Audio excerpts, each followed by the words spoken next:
যাচ্ছি কোথায়? কেন জানো না? বাজার যেতে হয়। কি কিনতে? দেখি কি পাই। চলো এবার তাড়াতাড়ি যাই। হ্যাঁ, তুমি আমার মতো শিখে গেছো। বেশ ভালো। কলকাতায় এখন এমনিতেই গরম খুব বেশি, তার উপর আমাদের এরকম সাজ পোশাক দেখে আপনাদের গরম হয়তো আরো বেড়ে যাবে, কিন্তু এখানে এখন ঠান্ডা বেশ ভালোই, তাই এইসব আমাদেরকে জবরজম করে বাইরে বেরোতে হচ্ছে। তো এখন কটা বাজে গো? এখন 10:30। হ্যাঁ, 10:30 বাজে। আজকে শনিবার, তো বাজারে তাই যাচ্ছি। এই যে লিফট এসে গেছে, তো আজকে এখান থেকেই ভিডিওটা শুরু করছি। তো নমস্কার, মহুয়াস ডেইলি ব্লগে আরো একবার আপনাদের সবাইকে স্বাগত জানাই। আশা করি আপনারা সবাই ভালো আছেন।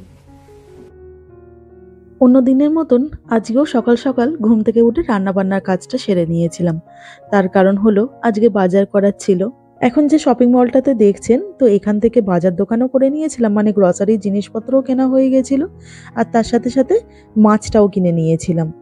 দোকান থেকে কেনাকাটা করে ফেরার পথে একটা জায়গায় দেখলাম যে এরকম ছোট ছোট গাছগুলো বিক্রি হচ্ছে। আমরা এখন যে ফ্ল্যাটটাতে থাকি সেখানে তো 2খানা ব্যালকনি আছে, তো অনেকদিন ধরেই ভাবছিলাম যে ব্যালকনিতে কয়েকটা গাছ লাগাবো। আর এখানে দেখুন না কি সুন্দর ছোট ছোট গাছও পেয়ে গেলাম। আর সব থেকে বড় কথা হচ্ছে এখান থেকে গাছ নিয়ে গেলে আমাকে আলাদা করে টবও কিনতে হবে না, আর মাটি তো অলরেডি আছেই। আর বহু দিন পরে কয়েকটা গাঁদা গাছ দেখতে পেয়ে এখান থেকে কয়েকটা গাঁদা গাছ নিয়ে নিলাম। রাস্তায় ঘাটে হয়েছে। আমি কি বলছি, এখানে কিন্তু ঘরের এমনি অন্য জিনিসপত্র দিতে হবে, তোমার কি কোনো কিছু আছে? নেবে? না না, পুরো ভর্তি কমলা লেবু হয়ে গেছে।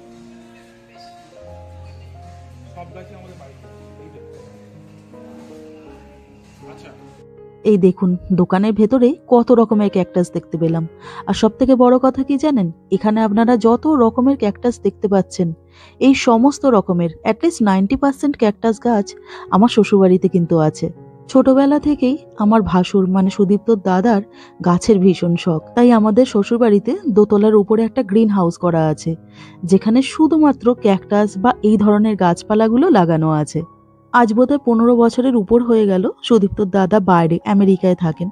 তো ওখান থেকে যখনই আসেন, মানে 7-8 মাস বাদে বাদে উনি দেশে ফেরেন, তো যখনই আসেন এই গাছপালা নিয়েই সারাক্ষণ ধরে পড়ে থাকেন। গাছপালাই হচ্ছে যেন ওনার জীবন। বাড়িতে ফিরলে ঠিক মতো টাইমে খাবেনও না, স্নানও করবেন সেই 4টে বেজে যাবে তারপরে। সেই জন্য আমার শাশুড়ি মা তো কি রেগে যান, আর যখনই আসবেন তখনই এত এত গাছপালা নিয়ে আসবেন, আর আমার শ্বশুর মশাই বলবেন হ্যাঁ বাড়িটাকে জঙ্গল বানিয়ে ফেল। কিন্তু যে যেটা ভালোবাসে। আর সত্যি আমাদের গ্রিন হাউসটা এত অপূর্ব সুন্দর যে বাড়িতে কোনো লোকজন এলে ওই অত ধরনের ক্যাকটাস গাছ দেখে সবাই অবাক হয়ে যায়। যাই হোক, এখন আমরা এখান থেকে 3টে গাছই নিলাম, পরে না হয় আবার একবার আসা যাবে। Slowly slowly. Did you like go first?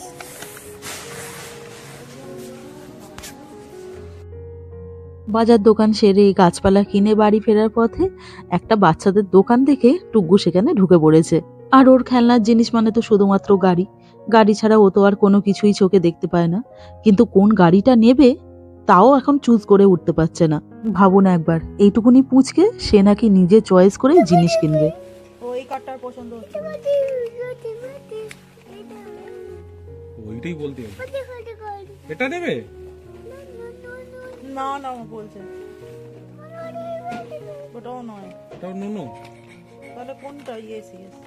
কোনটা? এইটা? এইটা? এইটা? এই দুটো? ঠিক আছে, চলো বাবাকে দিয়ে দাও, বেলুন করে নাও।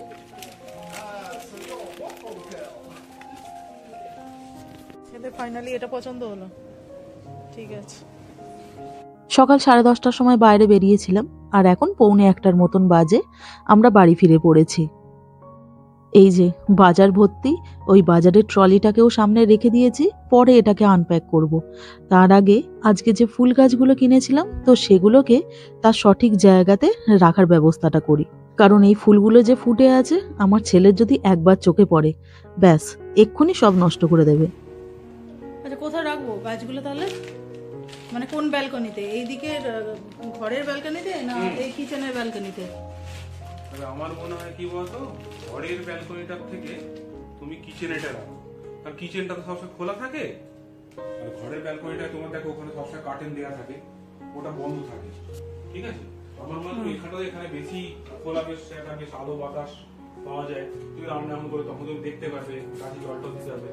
ঠিক আছে, এইখানে কিচেন সুন্দর। ঠিক আছে। এই ফ্ল্যাটটাতে যখন নতুন নতুন আসি তখন এখন এই যে ধারটা দাঁড়িয়ে আছে ব্যালকনির, তো এইখানে পর্যন্ত আমি দাঁড়িয়ে থাকতে পারতাম না, মানে এতটাই ভয় লাগতো।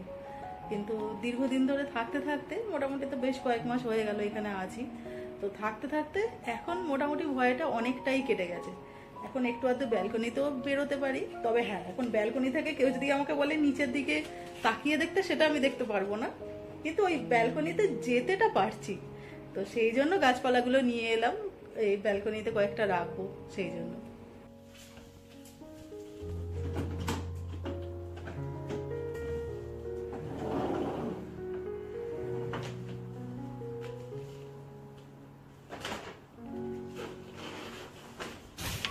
বাইরে হেভি হাওয়া উড়িয়ে নিয়ে যাচ্ছে।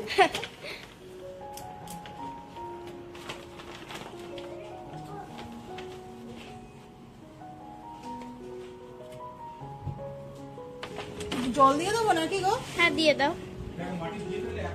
একটুখানি দিয়ে দিই, সেরকম তো ভিজে খুব একটা মনে হচ্ছে।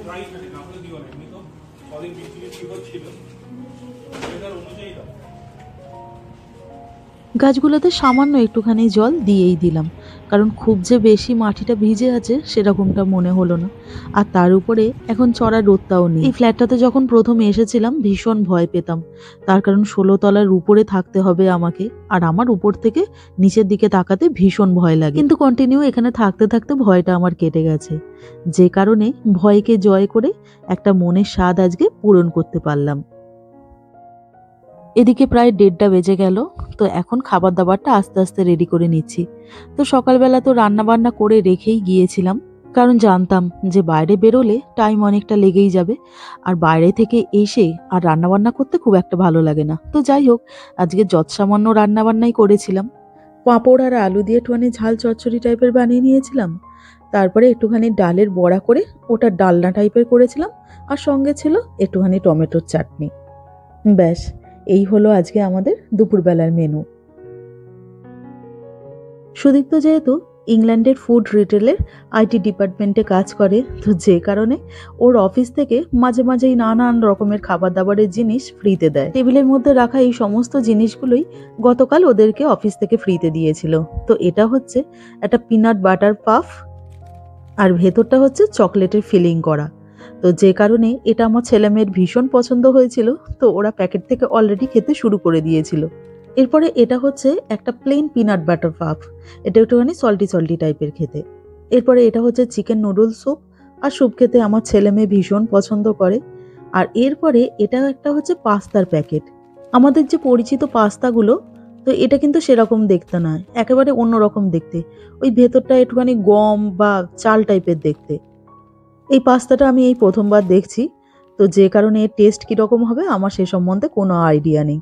আর এরপরে এটা হচ্ছে একটা ফলাফল মিক্স। আমাদের দেশে যেরকম ওই ধোকা বানাবার ডাস্ট পাওয়া যায়, এটা হচ্ছে ঠিক সেরকম টাইপের জিনিস। তো এটা থেকে ওই পকোড়া টাইপের বানিয়ে নিতে হবে, তারপরে বোধহয় র্যাপ টাইপের বানিয়ে খাওয়া যেতে পারে। এটাও আমার কাছে একেবারে নতুন জিনিস, কিন্তু প্যাকেটের গায়েতে কিভাবে এটা বানাতে হয় সেটা লেখা আছে, যে কারণে আমি আপনাদেরকে বললাম। এখন সন্ধ্যে 6টার মতন বাজে, তো সন্ধ্যের জল খাবারে খাওয়ার জন্য আমি ওই নুডল স্যুপের প্যাকেটটা নিয়ে নিয়েছি। আর এই প্যাকেটের গায়েতেও এটা কিভাবে বানাতে হবে সেটা লেখা আছে। তো সেই অনুযায়ী 4 কাপ জলে ওই সুপি নুডলসের যে ডাস্টটা সেটা দিয়ে দিয়েছিলাম, তারপরে এটাকে 7 মিনিট ভালোভাবে ফুটিয়ে নিয়েছিলাম। আর এখন আমার ওই চিকেন নুডল স্যুপটা একেবারে রেডি হয়ে গেছে। এই স্যুপগুলোর মধ্যে শুধুমাত্র ওই চিকেনের ফ্লেভার অ্যাড করা থাকে, এমনিতে আলাদা করে নুন ঝাল এইসব তো কোনো কিছুই দেওয়া থাকে না। তাই একটুখানি এর মধ্যে ব্ল্যাক পেপার দিয়ে দিয়েছিলাম, আর এরপরে একটুখানি বিট নুন এর মধ্যে দিয়ে দিচ্ছি। ব্যাস, এই স্যুপ আমার একেবারে রেডি হয়ে গেছে। বাচ্চাদেরগুলোতে ব্ল্যাক পেপার দেবো না, শুধুমাত্র নুনটাই দেবো। আর এই সুপি নুডলসের সাথে একটুখানি আমি ব্রেড বাটার দিয়ে টোস্ট টাইপের বানিয়ে নিয়েছিলাম। এই ব্রেডগুলো বাটার দিয়ে টোস্ট করার পরে আমরা অনেক সময়তেই গোলমরিচ উপরে ছড়িয়ে খাই, কিন্তু কোনোদিনও আপনারা ওই অরিগ্যানো এই ব্রেড বাটারের উপর ছড়িয়ে খেয়েছেন নাকি আমি জানি না, কিন্তু খেতে অসাধারণ সুন্দর লাগে। বাটারের সাথে এই অরিগানোটা মিশে কিরকম যেন একটা পিৎজা পিৎজা টাইপের ফ্লেভার চলে আসে, তাই উপর থেকে একটুখানি অরিগানো ছড়িয়ে দিলাম। আর এর সাথে সাথে আজকে সন্ধ্যেবেলার জলখাবারটা একেবারে রেডি।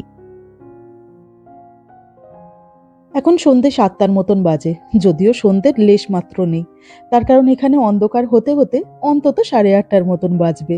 তো যাই হোক, আজকে সারাটা দিন বেশ ভালোভাবেই কাটলো, আর আজকের ভিডিওটা তাই এখানেই শেষ করছি।